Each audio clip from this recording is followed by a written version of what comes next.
ዓለም በጉጉት ሲጠብቀው የነበረው የኢትዮጵያውያን የደስታ ቀን ዛሬ ምሽት ይበሰራል። 31 ኢትዮጵያውያን አትሌቶች በዶሃ ዳይመንድ ሊግ ላይ ለዳይመንዱ ይፋጠጣሉ። በዚህ ምሽት የዓለም ክብረ ወሰን ይሰበራል ተብሎ ይጠበቃል። 31 አትሌቶች ከአንዲት ሀገር ከኢትዮጵያ ለሰንደቋ ሲሉ ይዋደቃሉ። በተለያዩ ርቀቶች ከ3000 ሜትር እስከ መሰናክል በደረሱ የሩጫ ውድድሮች ላይ ኢትዮጵያውያን አትሌቶች ለአሸናፊነት ይጠበቃሉ። ጥቁሯ አልማዝ ጽጌ ድጉማ በዚህ ውድድር ላይ ፈርጥ ትሆናለች ተብሎ ይጠበቃል። ልዕቅና አምባው ለተሻለ ልዕቅና ለተሻለ ከፍታ ትሮጣለች። መዲና ኢሳ አለው እያለች ነው። በወንዶቹ ውድድርም አጓጊው ፉክክር ይደረጋል። ዛሬ ሞሮኮዊው አትሌት ጉዱ ፈላለት እየተባለ ነው። ዓለም በጉጉት የሚጠብቀው ውድድር ምን ቻናል ላይ ይተላለፋል? ምን ሰዓት ላይ ይታያል? ከጠየቃችሁ መልሱን ይዘን መተናል። ዶሃ ዳይመንድ ሊግ ላይ 31ዱን አትሌቶች ይዘናል፣ እንተዋወቃቸዋለን። የ2026 የዳይመንድ ሊግ ውድድር ሰባተኛ ከተማ ዶሃ ላይ ዛሬ ውድድሩ ይካሄዳል። በዚህ ውድድር ላይ ጽጌ ድጉማ፣ ሳሙኤል ፍሬው፣ ብርቄ ሀየሎም፣ ልዕቅና አምባውና ሌሎችም በየርቀታቸው አሸናፊ የሆኑ ለዛሬውም ውድድር የማሸነፉ ግምት የተሰጣቸው ኢትዮጵያውያን አትሌቶች ይሮጣሉ። ከምሽቱ 2 ሰዓት ከ30 ጀምሮ ነው ውድድሩ የሚካሄደው። የ800 ሜትር ሴቶች ውድድር ሲካሄድ ከተሳታፊዎቹ መካከል የዓለማችንን ፈጣን ሰዓት የያዘችው ጽጌ ድጉማ ነች። የማሸነፍ ግምቱን አግኝታለች።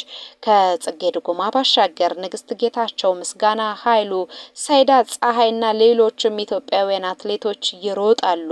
በዚህ ርቀት ላይ ደቡብ አፍሪካዊቷ ፕሩደንስ የተባለችው አትሌት ለኢትዮጵያውያን አትሌቶች ብርቱ ፈተና ብርቱ ፉክክር እንዲገጥማቸው ታደርጋለች ተብሎ ይጠበቃል። ግን ማንም ምንም አለ ጽጌ ድጉማ በዚህ ውድድር ላይ ስፔሻላይዝድ አድርጋለችና የምትለቀው አትመስልም። በነገራችን ላይ ጽጌ ድጉማ አሁን ላይ የበሰለች አትሌት ወደ መሆን መታለች። በአጭር ርቀት ሯጭነቷ ነው የምትታወቀው። በተለይ በ400 ሜትር ያስመዘገበችው ውጤቷ ወደ 800 ሜትር እንድትሻገር አድርጓታል። በ2024 የወርልድ አትሌቲክስ ኢንዶር ሻምፒዮንሺፕ ላይ በ800 ሜትር ሮጣ ዓለምን ጉድ ያሰኘች አትሌት ነች። 25ኛ ዓመት እድሜዋ ላይ ነው የምትገኘው። የቤንሻንጉል ጉሙዝ የካማሺ ወረዳ ፍሬ ነች። ይህቺ አትሌት 400 እና 800 ሜትር ላይ ስፔሻላይዝ ዳርጋለች ብለናቸዋል። በ400 ሜትር ስትሮጥ 54 ሰከንድ ብቻ የፈጀባት ሰዓት ለሷ ምርጡ ጊዜ ሆኖ ተመዝግቦላታል። በ800 ሜትር ደግሞ 1 ደቂቃ ከ56 ሰከንድ ከ54 ማይክሮ ሰከንድ ሽርፍራፊው ሳይቀራት ሻንጋይ ላይ ያስመዘገበችው የ2025 የሩጫ ውድድሯ ለርሷ እንደ ምርጥ ሰዓት ሆኖ የተመዘገበላት ነው።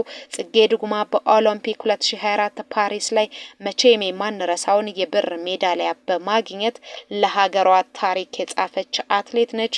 በኢንዶር ሻምፒዮንሺፕ ላይ 2024 ግላስኮ ላይ በ800 ሜትር ወርቅ ነው ያስገኘችልን። በአፍሪካ ጨዋታዎች ላይ 2023 አክራ ላይ በተዘጋጀው ውድድር የወርቅ ሜዳሊያ በማጥለቅ ወርቃማዋን አንገቷን ለድል ያጨች አትሌት ነች። ዛሬ ዳይመንድ ሊግ ላይ 2 ሰዓት ተኩል ላይ ሱፐር ስፖርትን የመሰሉ የአትሌቲክስ የሩጫ ውድድሮችን የሚያሳዩ ቻናሎችን ከከፈታችሁ ጽጌ ድጉማ በእርግጠኝነት ወርቁን ስትበላ ሰንደቃችንን ከፍ ስታረግ እንመለከታታለን። እንኳን ደስ አለሽ በሚል ዜና እንመለሳለን። የ5000 ሜትር የሩጫ ውድድሩን የምናይበት ሰዓትንና በዛ ላይ የሚሳተፉ አትሌቶችን እንነግራቸዋለን። ድል ለጽጌ ድጉማ፣ ድል ለተፎካካሪዎቿ ኢትዮጵያውያን አትሌቶች። ዛሬ ምሽት 2:47 ደቂቃ ዓለም ጉድ ይላል። በ5000 ሜትር ኢትዮጵያውያን አትሌቶች ይሳተፋሉ። ቁጥራቸውን እንንገራችሁ። 15 ኢትዮጵያውያን ሴት አትሌቶች ይፎካከራሉ። የኢትዮጵያ ነው ሩጫው እየተባለ ነው። በዚህ ውድድር ላይ ልዕቅና አምባው፣ ሀዊ አበራ፣ ማርታ ለማየው፣ ውብርስት አስቻለ፣ አሳየች አይቼ፣ ፋንታይ በላይነ፣ ስምረት በርሀ፣ በርነሽ ደምሴ፣ መዲና ኢሳ፣ ትርሃስ ገብረ ህይወት፣ ማስተዋል ዋሂባ፣ የኔዋ ንብረት፣ ለምለም ንብረትና መልክናት ውዱ በዚህ የዶሃ መድረክ ላይ ታሪክ ይጽፋሉ። ታሪክ እነሱን ይመዘግባል ተብሎ ይጠበቃል። አረንጓዴው ጎርፍ ብቻ አይደለም የሚደገመው ሌላ ጎርፍም ካለ ዛሬ ዶሃ በኢትዮጵያውያን አትሌቶች አሸናፊነት ትጥለቀለቃለች። ሰንደቁ ከፍ ይላል። አንደኛ፣ ሁለተኛ፣ ሶስተኛ፣ አራተኛ፣ አምስተኛ እያል የሀገራችንን ልጆች ስም ከፍ አድርገን እንጠራለን። ሁሉም የሚሮጡት የኛው አትሌቶች ናቸው።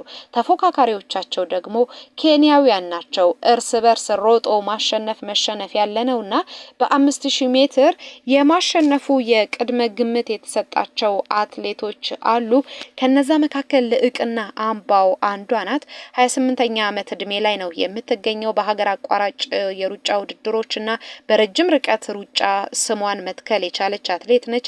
የደረጃ ላይ ከመድረሷ በፊት በ1500 ሜትር፣ በ3000 ሜትር፣ በ5000 ሜትር፣ በ10000 ሜትር የራሷ ምርጥ ሰዓት ማስመዝገብ የቻለች የሀገራችን ምርጧ አትሌት ነች። 10000 ሜትርን 32 ደቂቃ ከ33 ሰከንድ ከ59 ማይክሮ ሰከንድ የገባችበት የለንደን ድሏ ይጠቀሳል። ሮም ላይ ሮጣለች፣ ኦስሎ ላይ ሮጣለች፣ ቡዳፔስት ላይ አሸናፊ ነበረች ይህቺ አትሌት። በዛም አላበቃችም። ባርሴሎና 2025 10 ኪሎ ሜትርን 29 ደቂቃ ከ30 ሰከንድ የገባችበት ምርጥ ጊዜዋ ነበረ። ቫሌንሺያ 2026 ግማሽ ማራቶንን 1 ሰዓት ከ04 ደቂቃ ከ44 የሮጠችበት ደግሞ ዓለምን ጉድ ያሰኘችበት የሩጫ ውድድሯ ነው። ዛሬ በ5000 ሜትር 15 ከሚደርሱ የሀገሯ ልጆች ጋር ትሮጣለች። እሷ ታሸንፋለች ተብሎ ቅድመ ግምት ተሰጥቷታል። ሌላዋ የሀገራችን እንቁ አትሌት መዲና ኢሳ ተጠቃሽ ነች።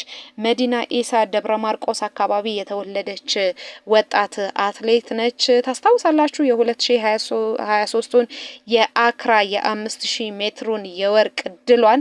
ያ ውድድር ላይ ትንሿ ልጅ ተስፈንጥራ ወጥታ ዓለምን ያስደነቀችበት የሩጫ ውድድሯ ነበረ። ከዛ በኋላ ከ20 ዓመት በታች ላይ ሮጣ ለኢትዮጵያ የብር ሜዳሊያ ማምጣት የቻለች አትሌት ነች። ይህች አትሌት እንደ መልኳ ፈርጥ ናት። ለዳይመንድ ሊግ አሸናፊነቱ ደግሞ ከታጩ የሀገራችን ምርጥ አትሌቶቻችን ቅድሚያ ውስጥ ዓለም መድቧታል። ለሁሉም ለአትሌቶቻችን ለልዕቅና አምባው፣ ለመዲና ኢሳው፣ ለኔዋ ንብረት፣ ለሁሉም ድል ከነሱ ጋር እንዲሆን ተመኝተናል። እናንተ ግን ማን አሸናፊ መሆን የሚችል ይመስላችኋል? እስቲ ሀሳባችሁን አስፍሩልን። ወደ 1500 ሜትር ሩጫ እናልፋለን። የሴቶቹ የ1500 ሜትር የሩጫ ውድድር 3 ሰዓት ከ20 ደቂቃ ላይ የሚጀመር ነው። በዚህ ውድድር ላይ ብርቄ ሀየሎም ለአሸናፊነት ግምቱን አግኝታለች። ከብርቄ ሀየሎም ባሻገር ሳሮን በርሀ፣ አስቴር ሀረሪ፣ ሀረገዌን ካላዩ፣ ወርቅነሽ መሰለ፣ ሳምራዊት ሙልጌታ ለአሸናፊነት ታጭተዋል። ከወደ ጣሊያን ደግሞ የሚፎካከሩን እነ ማርታ ዜኖኒ የመሳሰሉ ብርቱ አትሌቶች በዚህ ውድድር ላይ ለወርቅ ሜዳሊያ ይፎካከራሉ። ግን ከሁሉም 1500 ሜትርን በበላይነት ያጠናቅቃሉ።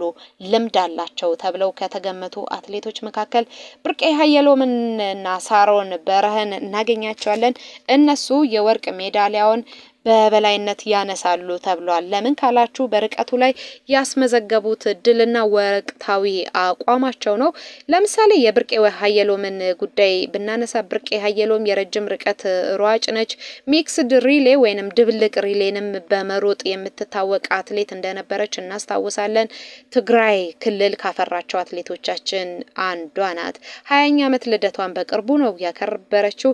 በ1500 ሜትር 3 ደቂቃ ከ57 ሰከንድ ከ66 የገባችበት ምርጥ ርቀቷ ነው። 5000 ሜትርን 14 ደቂቃ ከ23 ሰከንድ ከ71 ሂውጅን ላይ 2024 አስመዝግባለች። ዛሬ የምትሮጥበት የ3000 ሜትር ሌቪል ላይ በ2025 8 ደቂቃ ከ25 ሰከንድ ከ37 ማይክሮ ሰከንድ ገብታለች። ውድ ሀገሯን በዓለም አቀፍ የሩጫ ውድድሮች መሰለፍ የቻለች ነች።